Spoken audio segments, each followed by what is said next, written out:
Hey guys, welcome back to my channel. Awareness of knowledge के channel में आपका स्वागत है। अगर आप इस चैनल में नए हैं तो प्लीज़ मेरे चैनल को सब्सक्राइब करना ना भूलें। तो आज के इस वीडियो का टॉपिक है मार्केट सेगमेंटेशन। मार्केट सेगमेंटेशन में आज हम जिन कंटेंट्स पर डिस्कशन करेंगे, तो फर्स्ट कंटेंट है what is market segmentation. Second है types of market segmentation. Third है steps to implement a market segmentation. Fourth है advantages of market segmentation and fifth है डिसएडवांटेजेस ऑफ मार्केट सेगमेंटेशन। तो फिर स्टार्ट करते हैं। तो पहले हम जान लेते हैं what is market segmentation. Market segmentation is the key to any long term marketing plan that works. Market segmentation यानी मार्केट को कई हिस्सों में यानी कई पार्ट में डिवाइड यानी विभाजित करना, जो कि किसी भी लॉन्ग टर्म प्लान के अकॉर्डिंग काम किया जाता है। यानी जो मार्केट सेगमेंटेशन तैयार की जाती हैं वो लॉन्ग टर्म मार्केटिंग प्लान के लिए ही बनाया जाता है। द नेक्स्ट पॉइंट है to maximize your marketing budget, you should determine why your customers buy from you by dividing your market into subgroups. Then you will be better able to meet their unique needs. इसका मतलब है कि अपने marketing budget को बढ़ाने के लिए या और भी बेहतर बनाने के लिए आपको अपने मार्केट को कई ग्रुप यानी समूह में डिवाइड करके यह जानना यानी यह निर्धारित करना कि आपके जो कस्टमर हैं वो आपसे क्यों खरीदी करते हैं, यानी वो आपसे क्यों खरीदना चाहते हैं, आपसे प्रोडक्ट क्यों खरीदना चाहते हैं। तो उसके बाद ही आप उनके जो यूनिक नीड्स यानी उनकी जो ज़रूरतें होती हैं उसको और भी बेहतर ढंग से पूरा करने में सक्षम यानी एलिजिबल हो सकते हैं। The next point है market segmentation is a process that consists of sectioning the target market into smaller groups that share similar characteristics such as age, income, personality traits, behavior, interest, needs or location, and it refers to aggregating prospective buyers into groups or segments with common needs and who respond similarly to a marketing action.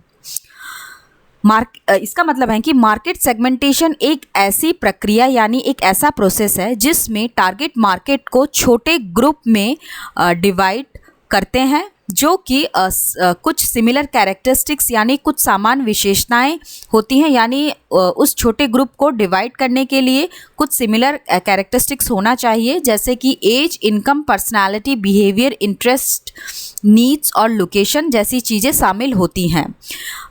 तो इसमें जो buyers होते हैं यानी जो ख़रीदार होते हैं तो उनको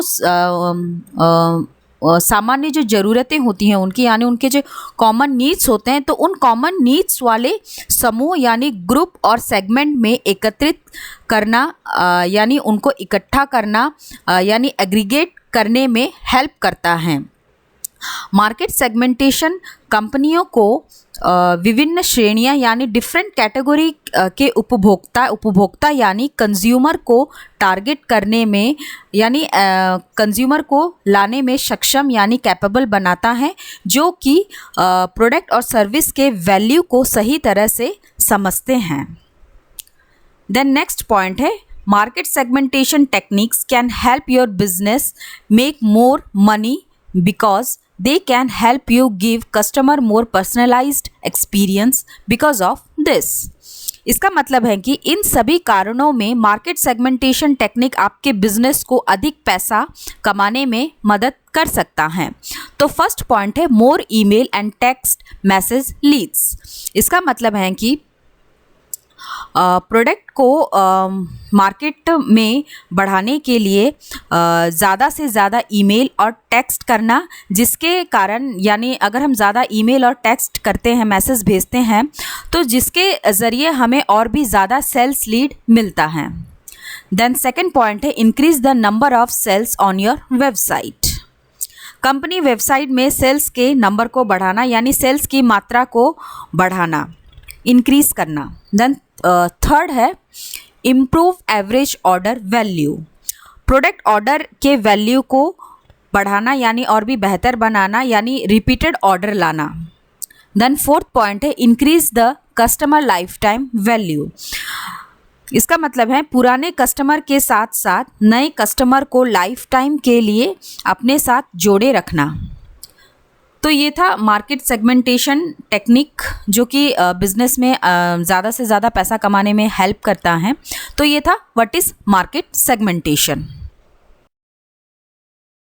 नेक्स्ट है टाइप्स ऑफ मार्केट सेगमेंटेशन। तो फर्स्ट टाइप है demographic segmentation. Demographic segmentation divides the market through different variables. Demographic segmentation includes age, gender, nationality, education level, family size, occupation, income, etc. इसका मतलब है यानी डेमोग्राफिक सेगमेंटेशन का मतलब है कि डेमोग्राफिक सेगमेंटेशन को हम विभिन्न भागों में यानी डिफरेंट पार्ट में डिवाइड यानी विभाजित करते हैं। इसमें age, gender, nationality, education level हुआ, फैमिली साइज, ऑक्यूपेशन, इनकम जैसे चीज़ें शामिल होती हैं। यानी इन सभी को लेकर डेमोग्राफिक सेगमेंटेशन तैयार किया जाता है। डेमोग्राफिक सेगमेंटेशन में मार्केट को डिवाइड करने के लिए यानी यह जानना ज़रूरी है कि कस्टमर आपके प्रोडक्ट और सर्विस का उपयोग यानी यूज़ कैसे करते हैं और वे उनके लिए कितना खर्चा यानी कितना पे करने को तैयार हैं। यानी डेमोग्राफिक सेगमेंटेशन में यह स्टडी करना ज़रूरी है कि कस्टमर कंपनी यानी आपके प्रोडक्ट और सर्विस को कैसे यूज़ करते हैं, उनका इंटेंशन क्या है और वो उस प्रोडक्ट के लिए कितना खर्चा करने को तैयार हैं।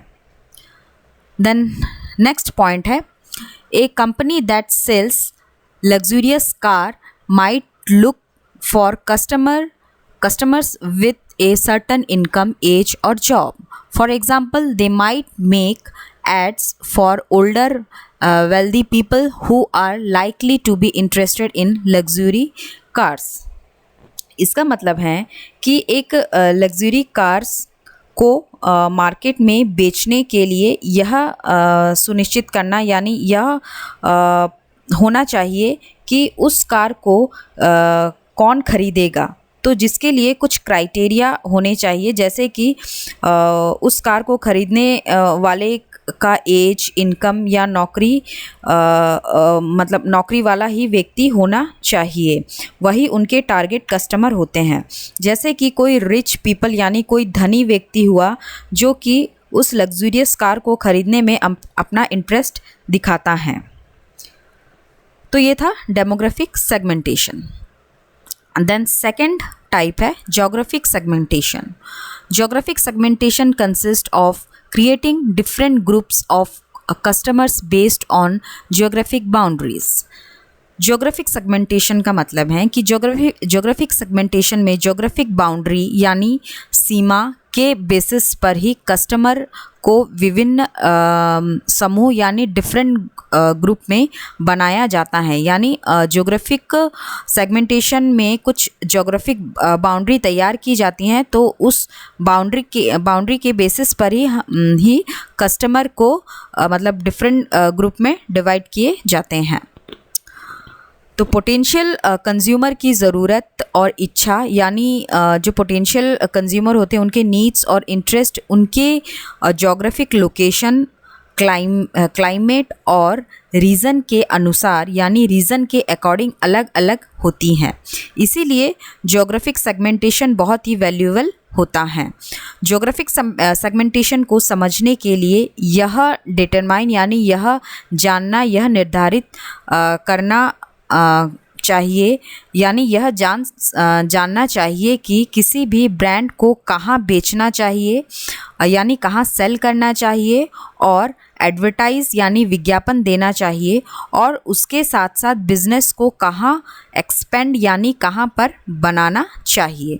तो ये सब ज्योग्राफिक सेगमेंटेशन का एक मतलब ज्योग्राफिक सेगमेंटेशन का काम होता है। द नेक्स्ट पॉइंट है A fast food chain might change its menu items and specials based on what people in a certain area like. For example, they might have spice food on the menu in place where spice food is common. इसका मतलब है कि एक fast food centre वाला कोई एक certain area के लोगों की पसंद यानी चॉइस के अकॉर्डिंग ही यानी चॉइस के आधार पर ही अपने मेन्यू आइटम को बनाता है यानी मेन्यू आइटम को तैयार करता है। जैसे कि उन एरिया में जहां लोग ज़्यादा स्पाइस फूड यानी मसालेदार खाना पसंद करते हैं तो मेनू में वो स्पाइस फूड को ही रखना चाहिए यानी उस मेनू में ज़्यादातर स्पाइस फूड ही होना चाहिए। तो ये था geographic segmentation. Then third type है behavioural segmentation. Behavioral segmentation focus on specific reaction like consumer behaviors, patterns, and how customers go through their decision making and purchasing process. Behavioral segmentation में क्या होता है कि इसमें एक specific reason पर focus यानी केंद्रित यानी अपना ध्यान केंद्रित यानी अपना ध्यान फोकस करना चाहिए। जैसे कि कंज्यूमर का बिहेवियर यानी उसका व्यवहार कैसा है, उसका सोचने का पैटर्न क्या है और या करने का पैटर्न क्या है और मतलब कस्टमर अपने निर्णय यानी डिसीज़न लेने और खरीदारी करने का प्रोसेस कैसे करते हैं। तो ये बिहेवियरल सेगमेंटेशन में मतलब आता है कि एक कस्टमर या एक मतलब अपना डिसीज़न मेकिंग अपना परचेजिंग प्रोसेस कैसे करता है।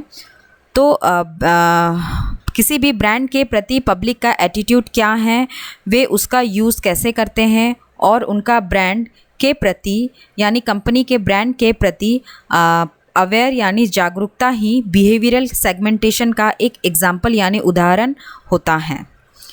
देन नेक्स्ट पॉइंट है N online store can target customers based on what they buy. For example, they might give discounts to people who buy from them often or send personalized suggestions based on what people have bought in the past.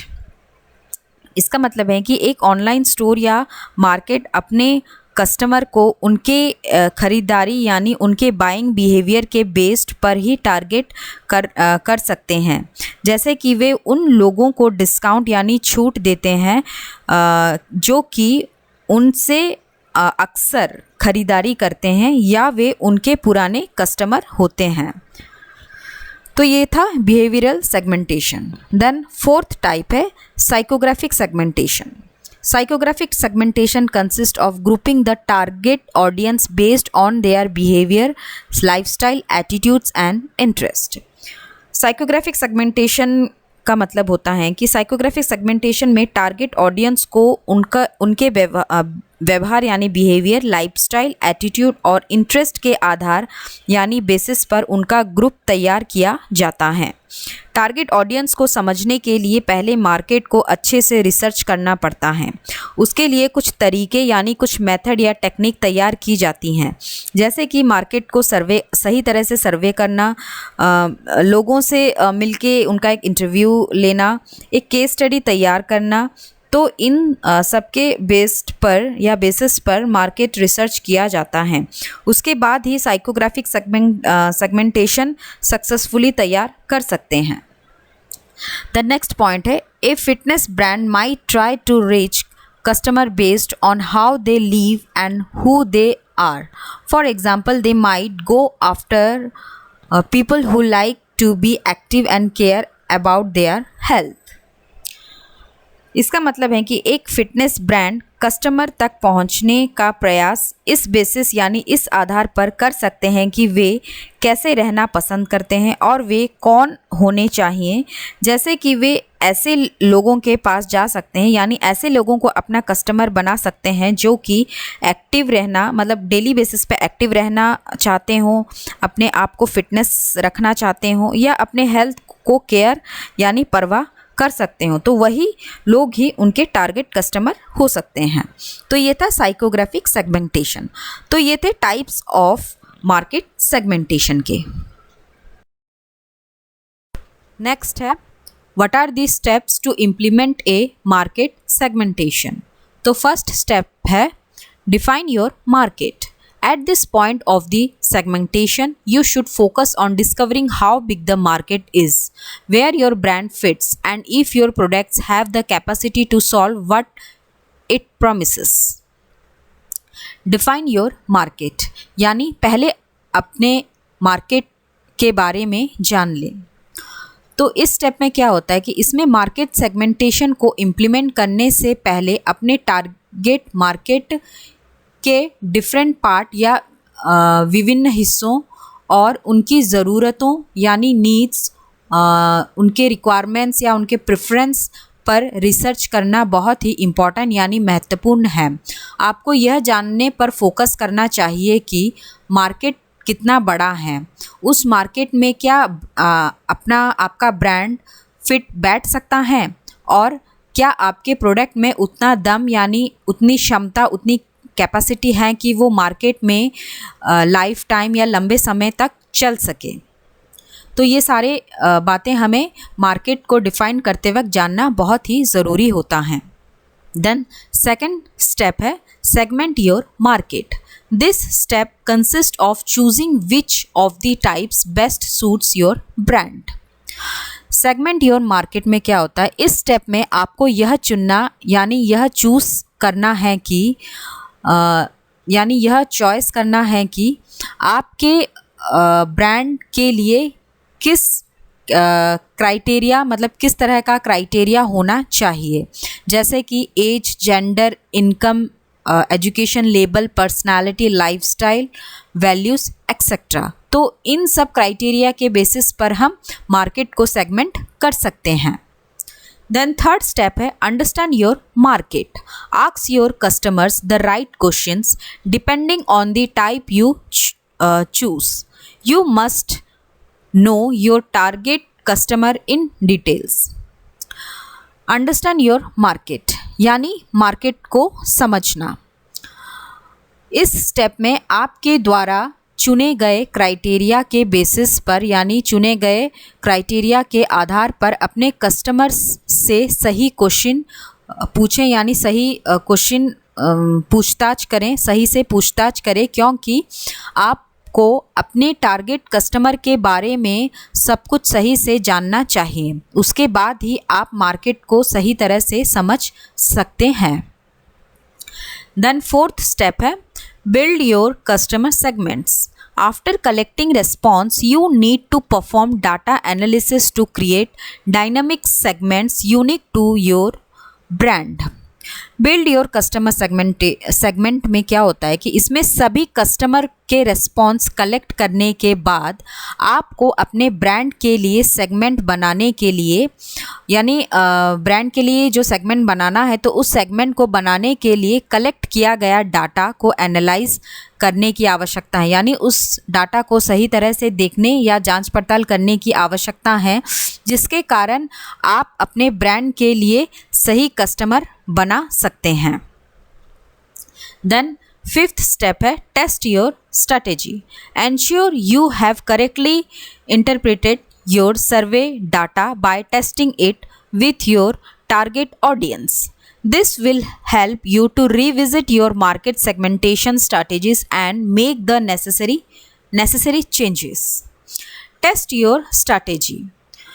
इसमें क्या होता है कि इसमें इस बात को ensure यानी इस चीज़ पर सुनिश्चित करें कि आपने अपने टारगेट ऑडियंस के साथ अपने द्वारा कलेक्ट किए गए सर्वे डाटा की सही तरह से जांच पड़ताल की है या नहीं। इससे आपको अपने मार्केट सेगमेंटेशन स्ट्रैटेजी पर दोबारा विचार करने और आवश्यक परिवर्तन यानी अगर कोई इम्पॉर्टेंट चेंजेस हैं तो उस चेंजेस को करने में मदद मिलती है या मदद मिलेगी। देन सिक्स्थ स्टेप है implement the strategies. Once the marketing plans have been tested and improved, put them into action on a larger scale. Implement the strategy यानी आपने जो भी स्ट्रैटेजी फाइनली तैयार किया है उसको लागू करना यानी अप्लाई करना, एक मार्केट में अप्लाई करना। एक बार जब मार्केट प्लान को टेस्ट यानी परीक्षण करने और उससे यदि कुछ इम्प्रूव यानी कुछ सुधार होने के बाद उस स्ट्रैटेजी यानी उन रणनीतियों को बड़े पैमाने यानी लार्ज स्केल पर लागू यानी इम्प्लीमेंट किया जाता है मार्केट में। देन 7th स्टेप है इवैल्यूएट द परफॉर्मेंस।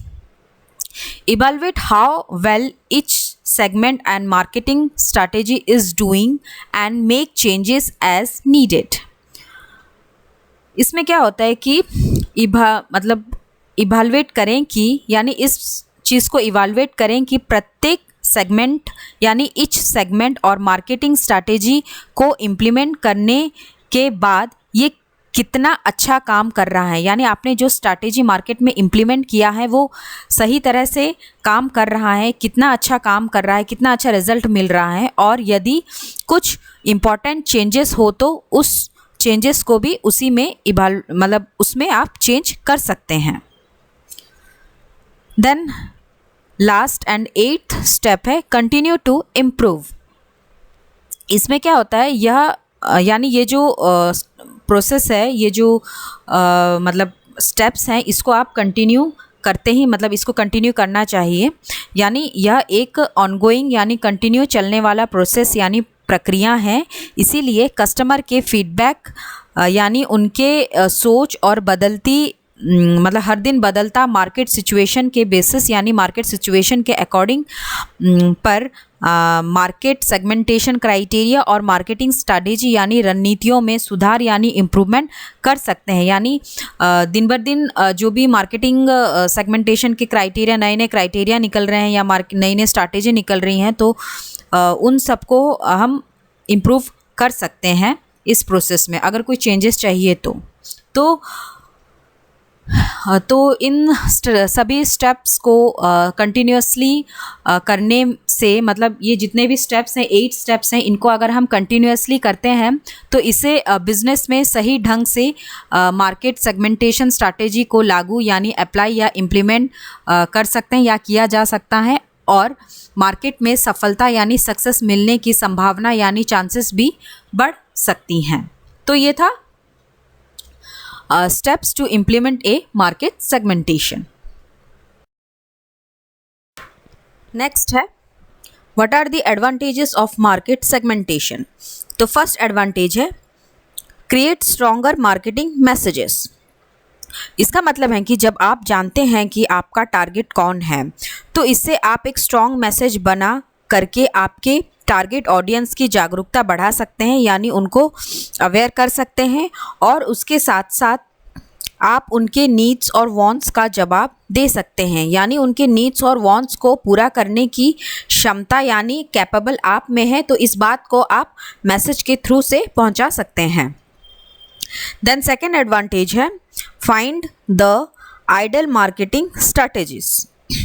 इसमें क्या होता है कि एक आइडल ऑडियंस यानी एक आदर्श ऑडियंस को अट्रैक्ट करने यानी अपनी ओर खींचने के लिए सही रणनीति यानी सही स्ट्रैटेजी कौन सा है, यह आपको आइडल ऑडियंस को जानने के लिए एक ऐसी योजना यानी एक ऐसा प्लान बनाने की अनुमति देता है जो कि सक्सेसफुली काम करता है, और उन तक पहुंचने यानी आइडल ऑडियंस तक पहुंचने के लिए एक बेहतर समाधान यानी एक बेटर सल्यूशन और एक बेहतर तरीके यानी एक बेटर मेथड तैयार करने में भी हेल्प करता है।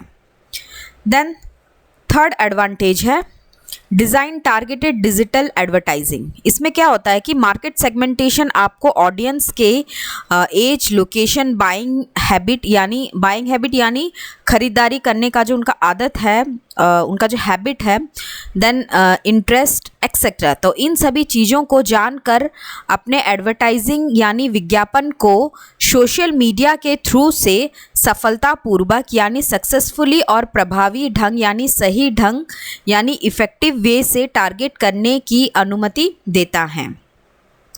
देन फोर्थ एडवांटेज है स्ट्रॉन्गर मार्केट डिफरेंशिएशन। इसमें क्या होता है कि मार्केट सेगमेंटेशन से कंपनी को मार्केट और कंपटीटर को एग्जैक्ट मैसेज यानी एक सही संदेश देने का अवसर यानी अपॉर्चुनिटी मिलता है। यह प्रोडक्ट में भेदभाव यानी प्रोडक्ट डिफरेंशिएशन को कम्युनिकेट करने में भी मदद कर सकता है, क्योंकि कोई भी कंपनी अपने कंपटीटर से कैसे डिफरेंट यानी भिन्न है, यानी ये डिफरेंशिएशन इस बात को आइडेंटिफाई करता है कि आपके और कंपटीटर के प्रोडक्ट में क्या डिफरेंस यानी क्या अंतर है, जिसके लिए कंपनी एक स्पेसिफिक इमेज तैयार करता है जो कि मेमोरेबल और स्पेसिफिक होने की अधिक संभावना होती है। देन फिफ्थ एडवांटेज है आइडेंटिफाई योर नीच मार्केट। यह आपको अपना नीच मार्केट खोजने में मदद करता है। नीच मार्केट का मतलब होता है कि जिसमें कस्टमर की संख्या सीमित होती है, यानी लिमिटेड नंबर ऑफ कस्टमर होते हैं, लेकिन वे कस्टमर जिस प्रकार के क्वालिटी प्रोडक्ट चाहते हैं वे उसी पर ही अपना पैसा खर्च करने के लिए तैयार यानी इंटरेस्टेड होते हैं। तो आप ब्रॉडेस्ट ऑडियंस वाले क्षेत्र की पहचान यानी आइडेंटिफाई करें। ब्रॉडेस्ट ऑडियंस का मतलब होता है कि the group of people together in one place, यानी एक स्थान एक लोकेशन पर इकट्ठे लोगों का समूह, जिसको ब्रॉडेस्ट ऑडियंस कहते हैं। तो इससे क्या होता है कि आप ब्रांड को ब्रॉडेस्ट ऑडियंस के बीच सही तरह से अवेयर कराएं यानी जागरूक कर सकते हैं। देन सिक्स्थ एडवांटेज है फोकस योर एफर्ट्स। इसमें क्या होता है कि ये आपको नए मार्केट अपॉर्चुनिटी को आइडेंटिफाई यानी पहचान कराने और उन सभी चीज़ों से डिस्ट्रैक्ट करने या होने से बचाने की अनुमति देता है जो कि आपको अपने टारगेट मार्केट से दूर ले जाते हैं। इसका मतलब है कि आपको अपने प्रोडक्ट अपने टारगेट मार्केट पर ही एफर्ट देना है यानी फोकस बनाए रखना है, आपको डिस्ट्रैक्ट नहीं होना है। डिस्ट्रैक्ट यानी आपको अपना ध्यान इधर उधर नहीं भटकाना है। देन सेवेंथ एडवांटेज है क्रिएट ए कस्टमर कनेक्शन। इसमें क्या होता है, जब आप जानते हैं कि आपके कस्टमर यानी ग्राहक क्या चाहते हैं और उन्हें क्या चाहिए, तो आप प्रभावी रणनीतियाँ यानी स्ट्रॉन्ग स्ट्रैटेजी बना सकते हैं। यह आपको ब्रांड लॉयल्टी यानी ब्रांड के प्रति वफादारी और ग्राहक संतुष्टि यानी कस्टमर सेटिस्फेक्शन बनाने के लिए अपने ब्रांड और कस्टमर के बीच एक स्ट्रॉन्ग बॉन्डिंग यानी एक मजबूत संबंध बनाने की अनुमति देता है। तो ये थे कुछ एडवांटेजेस ऑफ मार्केट सेगमेंटेशन की। नेक्स्ट है डिसएडवांटेजेस ऑफ मार्केट सेगमेंटेशन। तो फर्स्ट डिसएडवांटेज है इंक्रीज्ड कॉस्ट्स। इसमें क्या होता है कि यदि आप स्पेसिफिक सेगमेंट्स को टारगेट करना चाहते हैं तो आपको कस्टमाइज्ड प्रोडक्ट यानी कुछ यूनिक प्रोडक्ट बनाने, टारगेट एडवर्टाइजिंग करने, प्रोडक्ट कैंपेनिंग करने और मार्केट सेगमेंटेशन बनाने के लिए एक बड़े मार्केट बजट की आवश्यकता हो सकती है, यानी इन सबको करने में एक बड़ा खर्चा हो सकता है, यानी आपका कॉस्ट बढ़ सकता है। देन सेकंड डिसएडवांटेज है ओवरलुकिंग पोटेंशियल कस्टमर्स। इसमें क्या होता है कि यदि आप एक स्पेसिफिक सेगमेंट पर बहुत अधिक ध्यान देते हैं यानी ज़्यादा फोकस करते हैं, तो आप उन सभी पोटेंशियल कस्टमर को खो सकते हैं जो आपके आइडेंटिफाई सेगमेंट में फिट यानी सही नहीं बैठते हैं। देन थर्ड डिसएडवांटेज है कॉम्प्लेक्सिटी। इसमें क्या होता है, यह एक कठिन प्रक्रिया यानी डिफ़िकल्ट प्रोसेस हो सकता है। कभी भी बिजनेस हो सकता है क्योंकि कभी भी बिजनेस के डिटेल्स को एनालिसिस और रिसर्च की आवश्यकता यानी रिक्वायरमेंट होती हैं, आवश्यकता हो सकती हैं। तो स्मॉल रिसोर्स यानी कम संसाधनों वाले छोटे बिजनेस के लिए ऐसा करना कठिन यानी डिफ़िकल्ट हो सकता है। देन फोर्थ डिसएडवांटेज है greater risk of miss assumption. इसमें क्या होता है कि मार्केट सेगमेंटेशन इस धारणा यानी एजम्पशन पर डिपेंड है, यानी यह अनुमान लगाती हैं, एजम्पशन करती हैं कि डेमोग्राफिक ग्रुप वाले लोग अपने सामान ज़रूरतों यानी कॉमन नीड्स को ही शेयर करते हैं। ऐसा हमेशा नहीं हो सकता है। किसी लोगों का मतलब जो भी लोगों का पॉपुलेशन होता है तो उन पॉपुलेशन को इस विश्वास यानी इस बिलीव के साथ इकट्ठा यानी एकत्रित करने से किया जाता है कि वे अपने लक्ष्य यानी अपने कॉमन टारगेट को ही समझते हैं। तो कोई भी कंपनी किसी आबादी वाले व्यक्ति यानी कोई ज़्यादा पॉपुलेशन वाले व्यक्ति के भीतर की ज़रूरतों यानी नीड्स, वैल्यू और मोटिवेशन की गलत पहचान यानी मिस आइडेंटिफाई करने का जोखिम यानी रिस्क उठा सकती हैं।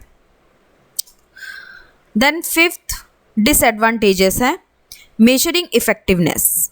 इसमें क्या होता है कि यह जानना डिफ़िकल्ट यानी कठिन हो सकता है कि एक मार्केट सेगमेंटेशन स्ट्रैटेजी कितनी असरदार यानी कितनी इफ़ेक्टिव होगी, क्योंकि यह हमेशा स्पष्ट यानी क्लियर नहीं हो सकता है कि किसी कैंपेनिंग की सफलता और विफलता यानी सक्सेस और फेल्यूर के लिए कौन सा सेगमेंट रेस्पॉन्सिबल यानी जिम्मेदार है।